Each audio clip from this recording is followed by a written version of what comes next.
यदि आप क्लेम करते हैं कि आप शंकराचार्य हैं तो आपका व्यवहार भी उतना ही बड़ा होना चाहिए। आपको उसी टाइम आसन छोड़कर एक साधारण साधु की तरह जाकर डुबकी लेने लगानी चाहिए गंगा मैया की, परंतु आपने वो नहीं किया। तमाम तरह के ढोंग और तमाम तरह का ड्रामा करके आप धरना प्रदर्शन की तैयारी करें। जैसे आप नेतागिरी, आप आइए नेतागिरी कीजिए, आप उत्तर प्रदेश का इलेक्शन लड़िए, शंकराचार्य बनकर सीएम रहेंगे। हमारे लिए भी एक स्वाभिमान की बात होगी कि हमारे उत्तर प्रदेश का एक जो चीफ मिनिस्टर है वो शंकराचार्य। आपको किसने रोका इलेक्शन लड़ने के लिए? आप आइए, योगी जी के खिलाफ इलेक्शन लड़िए, आप जीतिए, आप बनिए सीएम। आपको मना किसने किया? आप राजनीति में कूदिए। मैं तो चाहता हूं देश के प्रधानमंत्री बने, परंतु इस लायक तो हों। इसमें बड़ा त्याग, तपस्या और बड़ा मनोबल की जरूरत होती है, जो कि आपके अंदर बहुत ही आनंद सरस्वती के अंदर बहुत ही अभाव दिख रहा है। तो आने वाला समय इनके लिए बहुत मुश्किल भरा हो सकता है। तो जिस तरह से इन्होंने एक स्टेट के इतने बड़े सीएम को, जो खुद भी एक साधु हैं और पूरा जीवन उन्होंने उत्तर प्रदेश के लिए अर्पण कर दिया, उनके लिए उस तरह की बात करना, औरंगजेब अकबर से उनकी तुलना करना, कहीं ना कहीं मानसिकता दिखाता है कि उनके माइंड में कुछ और है। वो स्वामी या शंकराचार्य बनने का एक ढोंग कर रहे हैं, तो उस ढोंग से उनको निकलना पड़ेगा। नमस्कार, न्यूज टैंक देख रहे हैं आप सभी और मेरा नाम है कृतिका। जैसे कि आप सभी को पता है, प्रयागराज कुंभ मेले में जिस तरीके से प्रशासन और अभी मुक्तेश्वर आनंद सरस्वती जी का जो विवाद हुआ था वो चर्चाओं में है। लगातार 6-7 दिनों से ये जो विवाद है थमने का नाम नहीं ले रहा है। लेकिन हमारे साथ दिल्ली पुलिस के एक्स एसीपी वेदभूषण जी है, इनसे जानेंगे कि ये जो पूरा मामला है इसको कैसे देखते हैं, इनका किस तरीके से दृष्टिकोण है। सर, बहुत बहुत स्वागत है। ये विवाद आप देख रहे हैं देश विदेश में बढ़ता हुआ नजर आ रहा है, आपकी व्यक्तिगत क्या राय है और आप क्या सोच रहे हैं इस पूरे मुद्दे को देखते हुए? देखिए, ये कुंभ के बाद में सबसे बड़ा एक मेला है जो लगाया जाता है इसलिए कि धार्मिक लोगों के अनुष्ठान हो सकें और तमाम जितने भी धार्मिक हिंदू धर्म से आस्था रखने वाले लोग हैं वहाँ पर स्नान कर सकें। तो ये वर्ल्ड का सेकंड लार्जेस्ट मेला आप कह सकते हैं, धार्मिक मेला। इसके अंदर तमाम तरह के प्रोटोकॉल्स होते हैं, क्योंकि इतने करोड़ों आदमियों को डील करना, उनको सभी को नियमित रूप से संचालित करना, उनके तमाम व्यवस्था करना, खाना, रहना और बहुत तरह की व्यवस्थाएं इससे जुड़ी हुई हैं। ट्रैफिक से संबंधित व्यवस्थाएं हैं और कोई स्टम्पेड ना हो, भीड़ भाड़ ना हो जाए, मारकाट ना मच जाए। आपको याद होगा पिछली बार भी जब कुंभ का मेला हुआ था, इस तरह की कुछ ऐसी चीज़ें हुई थी। उन्हीं चीज़ों को सबक रखते हुए, उन्हीं चीज़ों को ध्यान में रखते हुए सरकार की हमेशा कोशिश रही है कि इस तरह की कोई स्टम्पेड या आगजनी की घटना ना हो जाए। इसको लेकर बहुत लार्ज स्केल पर तैयारी की जाती हैं। इवन आईएएस ऑफिसर, जो टॉप आईपीएस ऑफिसर्स होते हैं, उन तक को इसकी सेवाओं में लगाया जाता है। मेला अधिकारी लगाए जाते हैं, जो कि बाय द वे इस बार एक महिला है और आईएएस ऑफिसर भी हैं। तो तमाम जो एसओपीज तैयार की गई हैं उसमें कुछ नियम कायदे कानून होते हैं जो सभी के लिए हैं, चाहे वो अभी मुक्तेश्वरानंद है या और दूसरे धर्म से जुड़े हुए तमाम तरह के अखाड़े और उनके महंत और पीठाधीन अधिकारी होते हैं, पीठेश्वर होते हैं। उन तमाम के लिए एक प्रोटोकॉल बनाया गया था। अब जो अभी मुक्तेश्वरानंद स्वामी को लेकर जो एक डिस्प्यूट चल रहा है, जिसमें राजनीति भी हो रही है, पॉलिटिकल पार्टीज भी उसके अंदर कूद पड़ी हैं और तमाम तरह की प्रतिक्रियाएं आमने सामने आ रही हैं, परंतु दुर्भाग्य से जो प्रशासन और पुलिस का पक्ष, किसी ने भी जानने की कोशिश नहीं की कि ऐसा क्यों हुआ, उनको जाने से क्यों रोका गया, उनके जाने और ना जाने से क्यों इतना हड़कंप आ गया, क्या ऐसी परेशानी आ गई कि उनको रोका गया। देखिए, इसमें पहली बात तो डिस्प्यूट ये है, क्योंकि जब राम मंदिर का उद्घाटन होना था तभी भी ये स्वामी जी आनंद सरस्वती जी तब भी कंट्रोवर्सी में आ गए थे। इन्होंने उस तरह की कुछ भड़काऊ बातें या ऐसी चीज़ें की थी जो किसी भी तरह से वाजिब नहीं की जा सकती। और जिस तरह से एक पूरे स्टेट के एक सीएम, जिनको सरकार चलाने की जिम्मेदारी है, पूरा उत्तर प्रदेश एक कंट्री के बराबर है, उनको चुनकर भेजा गया है और उनको तक को अकबर या दूसरे औरंगजेब से उनकी तुलना कर देना, ये कहीं ना कहीं एक भ्रम पैदा करता है। गलत मैसेज उनकी तरफ से गया था। और दूसरा सबसे बड़ा इशू ये है कि उनका जो शंकराचार्य की जो उनकी उपाधि है, उसको लेकर अभी अदालत में मामला विचाराधीन है। अभी उनको सरकारी तौर पर या संत समाज के द्वारा पूर्ण रूप से शंकराचार्य नहीं माना गया है। क्यों नहीं माना गया है, क्या अदालत का निर्णय आएगा, वो अभी विचाराधीन है। इसलिए बहुत से लोगों का, वर्ग का कहना ये कि शंकराचार्य है ही नहीं, उनको उस समकक्ष रखा नहीं जा सकता। ये एक धार्मिक मसला हो सकता है, परंतु सरकार की जिम्मेदारी थी कि जो प्रोटोकॉल्स बनाए गए हैं, किसके लेवल को कितने आगे तक जाने की इजाज़त है, किसको वाहन ले जाने की इजाज़त है। सपोज कोई हैंडीकैप्ड कोई ऐसे स्वामी हैं जो चल नहीं सकते, जा नहीं सकते, उनको ले जाना, उनको ट्रांसपोर्ट करना और स्नान कराना, जो नोज़ वहाँ पर है, जो यमुना की नोज़ बनी वहाँ तक ले जाना एक बहुत बड़ी चुनौती है। परंतु आनंद सरस्वती जी इतने जिद्दी और हठधर्मी पर आ गए कि उन्होंने कहा कि जो मैं चाहूँगा वो करूँगा, मेरी गद्दी वहाँ तक जाएगी, जबकि ऐसा प्रोटोकॉल में नहीं था। और दूसरी तरफ वो इतने कंट्रोवर्सी हो चुके हैं कि वो अपने आप में एक बहुत बड़ी परेशानी का सबब बन सकते थे, इसलिए पुलिस ने उनको रोकने की कोशिश की। लेकिन सवाल ये उठता है कि आप कह रहे हैं कि प्रोटोकॉल था, लेकिन अब से पहले जितने भी महाकुंभ हुए हैं, जितने भी अर्धकुंभ हुए हैं, और इसी तरीके से वो जाते रहे हैं, वो उनकी परंपरा चली आ रही है। तो उनका कहना ये है कि अब जो है प्रशासन हमें नहीं बताएगा कि किस तरीके से हमें अपनी परंपरा को निभाना है। मोदी योगी सरकार जो है ये तय नहीं करेंगे कि शंकराचार्य कौन है। तो ये भी सवाल उठ रहे हैं उनकी तरफ से। देखिए, शंकराचार्य का जहाँ तक उनकी गद्दी का सवाल है, उसमें जो भी चीज़ें हैं वो अदालत में विचाराधीन है। अदालत तमाम पक्षों को सुनने के बाद निर्णय देगी कि क्या शंकराचार्य उनको मान लिया जाए, क्योंकि इसमें एक बहुत बड़ा एक धार्मिक मामला है जिसको लेकर अदालत तमाम पक्षों पर सुनवाई कर रही है। उनका पक्ष भी सुना जा रहा है। यदि वो शंकराचार्य के लिए डिजर्व करते हैं तो अदालत उनको अलाउड कर देगी कि आप भी शंकराचार्य के लेवल के व्यक्ति हैं या आप हमारे धार्मिक साधु संत हैं। तो परंतु इस कंट्रोवर्सी से पहले ही वो एक और कंट्रोवर्सी कर दी, और साधु के लिए कहा जाता है कि उसको हठधर्मीता नहीं होनी चाहिए, उसको झुककर चलने वाला होना चाहिए, विनयशील होना चाहिए। परंतु जिस तरह के वो भड़काऊ बयान देते हैं, और कुछ पॉलिटिकल पार्टीज खासतौर से कांग्रेस और समाजवादी पार्टी उनके पक्ष में आकर खड़ी हो जाती हैं, तो ये लगता है कि जैसे कोई राजनीतिक अखाड़े में तैयारियां हो चुकी हैं, इलेक्शन लड़ा जा रहा है, साधु संतों के दो वर्ग बन चुके हैं, जो कि बड़ा दुर्भाग्यपूर्ण है। लेकिन मेरा सवाल ये था कि वो कह रहे हैं कि हम परंपरा चेंज नहीं कर सकते, हम तो संगम पे अगर उन्हें स्नान करना है तो उन्हें किसी का आदेश लेने की जरूरत नहीं है। बिल्कुल आदेश लेने की जरूरत है। यदि सरकार अपने कायदे कानून से यदि पालकी जाने की आपको परमिशन यदि आपके पास है तो आप दिखाइए, आपको अलाउड किया जाएगा। जैसा मैंने बताया कि फिजिकली हैंडीकैप्ड साधु संत है, उसको ले जाने की तमाम व्यवस्थाएं, वहाँ पर व्हील चेयर रखी गई हैं। परंतु आप कहें कि मैं तो पूरा हाथी घोड़ा साथी लेके जाऊँगा या हवाई जहाज अपने नाव या नॉट लेके जाऊँगा, तो वो भी संभव नहीं है। तो इसलिए जो कायदे कानून है उस हिसाब से इन्होंने बिल्कुल गलत कोशिश की है, जिसको रोकने की वजह से वहाँ झगड़ा फसाद हुआ। इवन जो इनके साथ में जो यंग लड़के युवक थे, उन्होंने पुलिस वालों के साथ हाथापाई की। तो इसलिए पुलिस का पक्ष किसी ने जानने की कोशिश ही नहीं की कि ये क्यों ऐसी स्थिति आ गई कि उनको रोका गया, और उनके साथ जो उनके साथी थे उन्होंने क्यों पुलिस के साथ में मारपीट और हंगामा करना शुरू कर दिया। तो इसलिए ये लीगल एक्शन भी उनकी तरफ अटैक्ट होता है कि उन्होंने एक तरह से सरकारी काम में बाधा पैदा करने की कोशिश की है। उनके खिलाफ एक एफआईआर दर्ज की जानी चाहिए, जिसकी इन्वेस्टिगेशन की जाए, जिसमें तमाम तथ्यों को इन्वेस्टिगेट करने के बाद ही किसी कंक्लूजन पर पहुंचा जा सकता है कि किसकी गलती थी, किसकी नहीं थी, क्या प्रशासन गलती पर था, क्या शंकराचार्य जी गलती पर थे। तो ये तमाम चीज़ें इन्वेस्टिगेशन के बाद ही तय हो पाएंगी। केवल टेलीविजन पर डिबेट या सोशल मीडिया पर इसको डिसाइड नहीं किया जा सकता। एक और शंकराचार्य हैं, उनका कहना है, स्वामी शंकराचार्य नित्यानंद सरस्वती जी, उनका कहना ये कि प्रशासन और सरकार की व्यवस्थाएं अच्छी थी लेकिन तामझाम से रोका गया। और बाकी आप कह रहे हैं कि जो है एक तरीके से मतलब एक तरीके से जो कुछ भी हुआ, शुरुआत किसकी आप देखते हैं कि प्रशासन ने शुरुआत की धक्का मुक्की करने की, या फिर उनके जो शिष्य थे, या फिर उन्होंने शुरुआत की? विवाद कहाँ से शुरू हुआ? एक हठधर्मिता थी जब उनको प्रशासन ने या जो मौके पर मौजूद पुलिस अधिकारी या जो बेले संबंधित अधिकारी थे, उन्होंने कहा कि आप इस आसन को, इस गद्दी को लेकर अपने शिष्यों के साथ नहीं जा सकते, आप पैदल यात्रा करें और जाकर स्नान कर आएं। परंतु वो अड़ गए इस बात पर कि नहीं, मेरी तो जो मैं चाहूँगा वो करूँगा, और पुलिस प्रशासन और देश इस मामले में बिल्कुल शांत रहना चाहिए। जो मेरी परंपरा है, जो मैं इस हिसाब से चलना चाहूँगा, मेरे हिसाब से सिस्टम चलेगा। तो सिस्टम उनके हिसाब से नहीं चलेगा, क्योंकि देश कानून किससे चलता है? संविधान से चलता है। तमाम तरह की जो कानून में जो प्रक्रियाएँ मौजूद हैं, आप अदालत में जा सकते हैं, आपका अदालत खुला हुआ है, आपको तमाम लोग मनाने की कोशिश कर रहे हैं, पर आप इतने हठधर्मिता पर अड़े हुए हैं कि नहीं, जब तक मेरे को सीएम आकर मेरे पैरों में नहीं लेटेंगे या पूरा प्रशासन मेरे पैरों में नहीं लेटेगा, तब तक मैं स्नान करने नहीं जाऊंगा। तो किस तरह के स्वामी है? क्या कोई राजनीति इसके पीछे है? तो ये तमाम चीजें इन्वेस्टिगेशन का सब्जेक्ट है। इस बारे में एक एफआईआर दर्ज की जानी चाहिए पुलिस द्वारा, और उसकी इन्वेस्टिगेशन की जाए, जिससे कि तमाम तथ्यों का पता लग सके कि क्या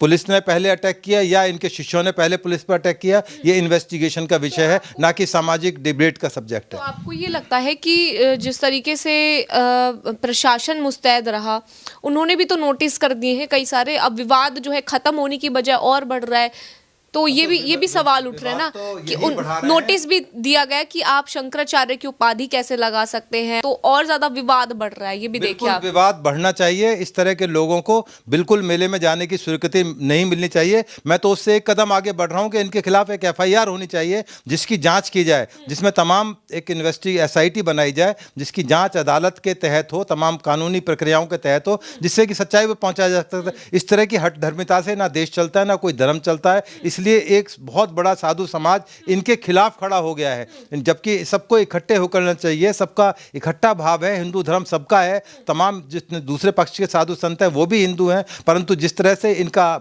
व्यवहार है वो कहीं ना कहीं राजनीतिक प्रेरित लगता है। कहीं ना कहीं उसको पॉलिटिकल उनका एम है, वो पूरा नहीं हो पाएगा, क्योंकि सरकार अदालत कानून से चलते हैं, एक सिस्टम से चलते हैं। जिस सिस्टम को इन्होंने तोड़ने की कोशिश की है वही सिस्टम इनको आप तोड़ देगा।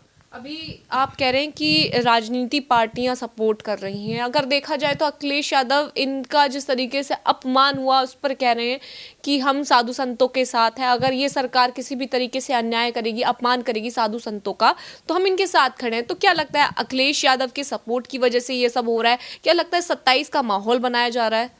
देखिए, अखिलेश यादव और कांग्रेस के जो राहुल गांधी है उनको तो बहुत सीरियसली लिया ही नहीं जा सकता, क्योंकि वो तो अब राम मंदिर बना, वो कभी उनकी धर्म में आस्था ही नहीं है। वो आज तक राम मंदिर नहीं गए, ना कभी मेले के अंदर जाकर वो उन्होंने कोई अपनी श्रद्धा कभी दिखाई है। केवल एक जनेऊ धारण कर कभी मंदिर पहुंच जाना इलेक्शन के टाइम पर या इस तरह की चीज़ करने से उनका जो पाप है धुल नहीं जाएगा, क्योंकि उनके ऊपर जो दाग लगे हुए हैं, जिस तरह से उन्होंने हिंदू धर्म के प्रति काम किया। कांग्रेस ने तो साधुओं को पीटा था इसी दिल्ली के अंदर, उनको बंद तक कर दिया गया था, जेल भेज दिया गया था। तो ऐसे लोगों पर क्या उम्मीद की जाए कि क्या वो धर्म की रक्षा के लिए आएंगे? वो केवल राजनीतिक उद्देश्यों के लिए तमाम चीज़ों से जुड़ना चाहते हैं, वोट की राजनीति करना चाहते हैं, वोट गेन करना चाहते हैं। परंतु पब्लिक अब समझ चुकी है, उत्तर प्रदेश में जिस तरह से इलेक्शन हुए, अब फिर इलेक्शन होंगे। पब्लिक जिसको चुनेगी वो वहाँ का राजा होगा, वहाँ का चीफ मिनिस्टर होगा, तो और वहाँ का हिंदुस्तान का प्रधानमंत्री होगा। तो वक्त बताएगा और वक्त सिद्ध कर देगा कौन सही था कौन गलत था। लेकिन आप क्या मानते हैं, ये अगर स्वामी अभिमुक्तेश्वर आनंद शंकराचार्य नहीं है लेकिन स्वामी संत तो है, संत का अपमान भी हुआ है कहीं ना कहीं, तो इधर से पलटवार हुआ है कि योगी कोई संत नहीं है, एक समय पर एक ही व्यक्ति हो सकता है। अभिमुक्तेश्वर आनंद जी का ये कहना है कि एक समय पर एक ही जो है पदवी ले सकता है इंसान, या तो योगी आदित्यनाथ योगी है या फिर प्रदेश का मुख्यमंत्री है। मैं उनको नहीं मानता कि वो कोई साधु संत योगी या फिर कोई मठ का कोई है लेना देना उनका किसी भी चीज। देखिए, जो राहुल गांधी हैं या अखिलेश यादव हैं, एक बार कह दें कि ईरान में जो शासक हैं खोमेनी, वो धर्म के सबसे बड़े गुरु हैं और वहाँ के कर्ता धर्ता प्रधानमंत्री प्रेसिडेंट सब ऑल इन वन वही हैं। एक बार उनके बारे में बोल दें कि मुस्लिम धर्म के अंदर, उस बारे में नहीं बोलेंगे। केवल हिंदुओं की जो आस्था है वही इनको हल्की नजर आती है, इसलिए अनाप शनाप जो मुंह में आता है बक देते हैं, बोल देते हैं। बोल के दिखाए ना किसी मुस्लिम धर्म गुरु के बारे में इस तरह की बातें, तो उनको पता लगेगा उनकी स्थिति कहाँ पर है। इसलिए जो इस तरह के लोग हिंदू धर्म को कमज़ोर करने में लगे हुए, क्रिटिसाइज करने लगे हुए हैं, अब हिंदू भी जाग गया है। उनको समय आने पर हर टाइम जवाब बार बार दिया जा रहा है, परंतु समझ नहीं पा रहे। हो सकता है आने वाले समय में इसलिए अपनी गलतियों से वो शून्य पर चले जाएं। हाशिए पर जा चुके हैं, अब शून्य पर जाने की तैयारी है। अच्छा, अब कालनेमी शब्द का उपयोग जो है योगी आदित्यनाथ ने किया था। कुछ लोग सोच रहे हैं या फिर खुद स्वामी जी ये सोच रहे हैं कि कालनेमी शब्द का उपयोग उनके लिए किया गया, लेकिन उनका कहना यह है कि कालनेमी जो लोग हैं वो कहीं ना कहीं सनातन को कमज़ोर करने की कोशिश कर रहे हैं। तो अभिमुक्तेश्वर आनंद जी का कहना यह है कि जिस तरीके से चोला पहनकर, भगवा चोला पहनकर गौ हत्याएं हो रही है, इस पर कब बोलेंगे योगी जी? देखिए, जो गौ हत्याओं का मामला है ऑलरेडी कानून में उसके लिए प्रोविज़न किया हुआ है, और हिंदुस्तान के बराबर में नेपाल एक हिंदू राष्ट्र है। केवल एक ही हिंदू राष्ट्र है जहां पर गाय की हत्या करने पर फांसी की सज़ा का प्रोविज़न नेपाल के अंदर है। तो सरकार कोशिश कर रही है कि इस बारे में एक बृहद कानून लाया जाए, परंतु ये तमाम चीज़ें कानूनी चीज़ें हैं, इसके साथ कनेक्टेड हैं। आने वाले समय में पूरी कोशिश की जा रही है कि गौहत्या को रोका जाए, बैन किया जाए। जिस तरह देखा कि बीफ को यहाँ पर एक तरह से बैन कर दिया गया पूरे हिंदुस्तान में, हालांकि बहुत सारे लोगों ने, इवन कांग्रेस के लोगों ने इसका विरोध किया कि बीफ तो हमारा एक मुख्य खाना है, आप इसको कैसे बंद कर सकते हैं। तो आने वाला समय इन तमाम चीज़ों को बिल्कुल फिक्स कर देगा।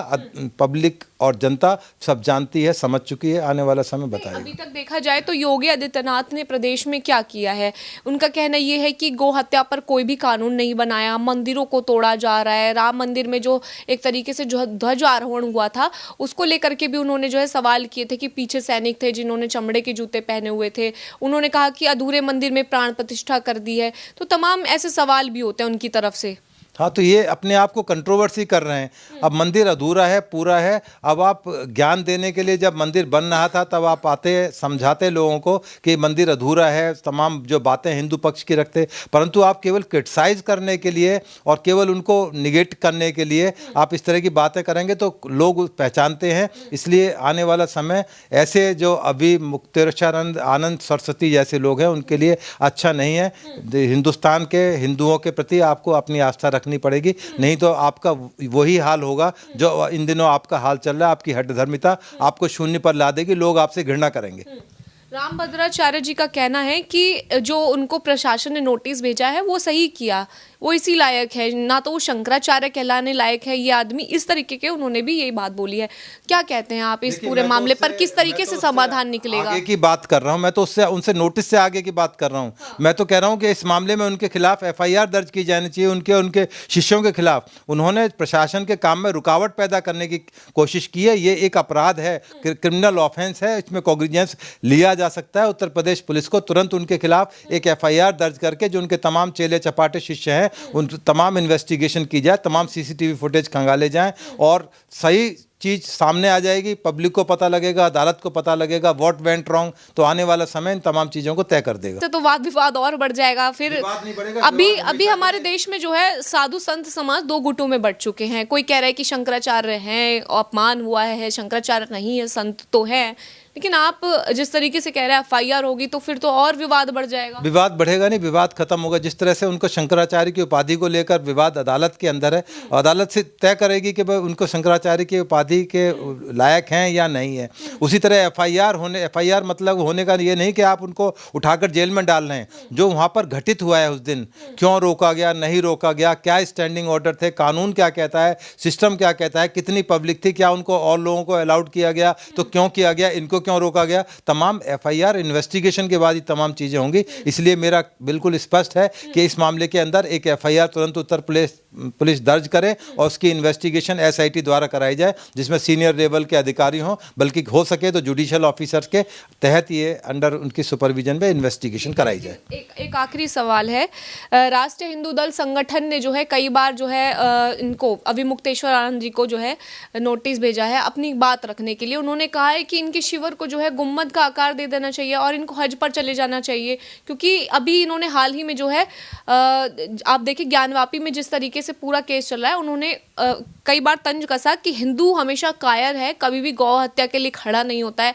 मुसलमानों की एकजुटता देखिए, अगर 2-3 ईंट हिल जाती हैं ज्ञानवापी की तो 10,000 मुसलमान एक साथ खड़ा हो जाता है। तो उन्होंने इस तरीके से कहा है कि उनको हज यात्रा कर लेनी चाहिए। हाँ बिल्कुल, ये बिल्कुल सही बात कही है उन्होंने। बिल्कुल हज और तमाम चीज़ें तो नहीं, परंतु जिस तरह से इन्होंने एक स्टेट के इतने बड़े CM को, जो खुद भी एक साधु हैं और पूरा जीवन उन्होंने उत्तर प्रदेश के लिए अर्पण कर दिया, उनके लिए उस तरह की बात करना, औरंगजेब अकबर से उनकी तुलना करना, कहीं ना कहीं मानसिकता दिखाता है कि उनके माइंड में कुछ और है। वो स्वामी या शंकराचार्य बनने का एक ढोंग कर रहे हैं, तो उस ढोंग से उनको निकलना पड़ेगा। बहुत बड़ी बात कह रहे हैं आप, ढोंग कर रहे हैं, क्योंकि वो कह रहे हैं कि हम हमेशा खड़े हैं और शंकराचार्य का काम होता है कि सही दिशा निर्देश बताना, इसलिए वो जब भी गलतियां करते हैं तो चिन्हित करते हैं। चिन्हित करना उनका काम है, परंतु राजनीति से उनको दूर रहना चाहिए। कांग्रेस BJP तमाम उनके लिए बराबर होनी चाहिए। इस देश का एक एक नागरिक उनके बराबर होना चाहिए, परंतु उनकी जो इच्छा है और जो उनका काम करने का तरीका बिल्कुल विभिन्न है। दोनों में टकराव है, तो उनकी स्थिति बिल्कुल विचित्र हो चुकी है। वो शायद अपने आप को खुद नहीं समझ पा रहे हैं कि मुझे क्या करना चाहिए। ऐसा नहीं लगता कि विचार अलग हो सकते हैं, इसलिए मतभेद थोड़ा ज्यादा हो रहा है? विचार मतभेद होने का मतलब नहीं कि आप किसी के धर्म को लेकर किसी को औरंगजेब बताओ, किसी को अकबर बताओ और इस तरह की उजूल फजूल बातें करें जिसका कि कोई लॉजिक नहीं है। एक आप पढ़े, यदि आप क्लेम करते हैं कि आप शंकराचार्य हैं, तो आपका व्यवहार भी उतना ही बड़ा होना चाहिए। आपको अपना बड़ा कद दिखाना चाहिए। आपको उसी टाइम आसन छोड़कर एक साधारण साधु की तरह जाकर वहाँ पर डुबकी लेने लगानी चाहिए गंगा मैया की, परंतु आपने वो नहीं किया। तमाम तरह के ढोंग और तमाम तरह का ड्रामा करके आप धरना प्रदर्शन की तैयारी करें। जैसे आप नेतागिरी, आप आइए नेतागिरी कीजिए, आप उत्तर प्रदेश का इलेक्शन लड़िए, शंकराचार्य बनकर सीएम रहेंगे। हमारे लिए भी एक स्वाभिमान की बात होगी कि हमारे उत्तर प्रदेश का एक जो चीफ मिनिस्टर है वो शंकराचार्य। आपको किसने रोका इलेक्शन लड़ने के लिए? आप आइए, योगी जी के खिलाफ इलेक्शन लड़िए, आप जीतिए, आप बनिए सीएम। आपको मना किसने किया? आप राजनीति में कूदिए। मैं तो चाहता हूँ देश के प्रधानमंत्री बने, परंतु इस लायक तो हों। इसमें बड़ा त्याग, तपस्या और बड़ा मनोबल की जरूरत होती है, जो कि आपके अंदर बहुत ही आनंद स्थिति के अंदर बहुत ही अभाव दिख रहा है। तो आने वाला समय इनके लिए बहुत मुश्किल भरा हो सकता है। अगर देखा जाए तो उत्तर प्रदेश के प्रशासन की आम लोग बड़ी तारीफ करते हैं कि प्रशासन बहुत अच्छा है, वहाँ की व्यवस्थाएं अच्छी हैं तमाम। मैं खुद जो है 6-7 दिन वहाँ पर कवरेज करके आई हूँ, तो उस हिसाब से मुझे जो लोगों ने अपना एक्सपीरियंस शेयर किया, मैं वो आपको बता रही हूँ। लेकिन अभी जो हाल फिलहाल में चीज़ें देखने को मिल रही हैं, तो कुछ साधु संत समाज का ऐसा कहना है कि प्रशासन को आगे आकर के माफ़ी मांग लेनी चाहिए। नहीं, प्रशासन को क्यों माफ़ी तो इनको मांगनी चाहिए कि मैंने आपके जो प्रोटोकॉल्स था उनका पालन नहीं किया, मुझे माफ़ किया जाए। प्रशासन से इनको माफ़ी मांगनी चाहिए, बल्कि उल्टा। तो इसलिए जो शंकराचार्य अपने आप को क्लेम कर रहे हैं, तो इस तरह की चीज़ें ना करें तो ज़्यादा हित में रहेगा, क्योंकि ये मेला असाधारण मेला है। वर्ल्ड का सबसे बड़ा एक मेला है जिसके अंदर करोड़ों लोग आस्था की डुबकी लगाते हैं। वहाँ इस तरह के सीन क्रिएट करना, एक पिक्चर क्रिएट करना जिससे कि एक मैसेज और तरह का दुनिया के अंदर जाए, तो उनको इस चीज़ों से हटना चाहिए। उनको जो भी अपनी हठधर्मिता है उससे अलग हटकर अपना साधु का रूप दिखाना चाहिए, ना कि राजनीतिक साधु बन जाएं। लेकिन अभी देखा जाए तो केशव प्रसाद मौर्य जी ने कल बोला कि साधु समाज को जो है माफ़ कर देना चाहिए, उन्हें संगम की डुबकी लगानी चाहिए सामने आकर के। और इसके बाद उन्होंने अभी आज ही ये बात बोली है कि केशव प्रसाद मौर्य जो है भावी मुख्यमंत्री हो सकते हैं, अच्छे दावेदार हैं। क्या लगता है, फिर से राजनीति हो रही है? हाँ बिल्कुल, ये राजनीति तो की जानबूझकर क्रिएट की जा रही है। हम भी कहते हैं कि हमारा प्रधानमंत्री अगला मोदी जी महान के बाद में योगी महान जैसा हमारा चीफ मिनिस्टर होना चाहिए। तो हो सकता है आने वाले समय वो उत्तर प्रदेश की बागडोर संभालें और देश की बागडोर योगी जी संभालें। ये पूरे देश की और उत्तर प्रदेश और पूरे हिंदुस्तान की भावना है कि योगी जी जो भगवा वाले हैं वो हमारे प्रधानमंत्री बने। जिस तरह से मैंने खौमेनी का नाम लिया कि ईरान में खौमेनी किस तरह से अपना तमाम जो मुस्लिम की जो तौर तरीके, आदाब, दाढ़ी बढ़ाना, उस तरह के कपड़े पहन कर, लवादा पहन कर रहते हैं, तो हमारा प्रधानमंत्री ऐसा होगा या हमारा उत्तर प्रदेश का सीएम ऐसा होगा, तो हमें तो अब खुशी की बात होगी, देश के लिए गौरव की बात होगी।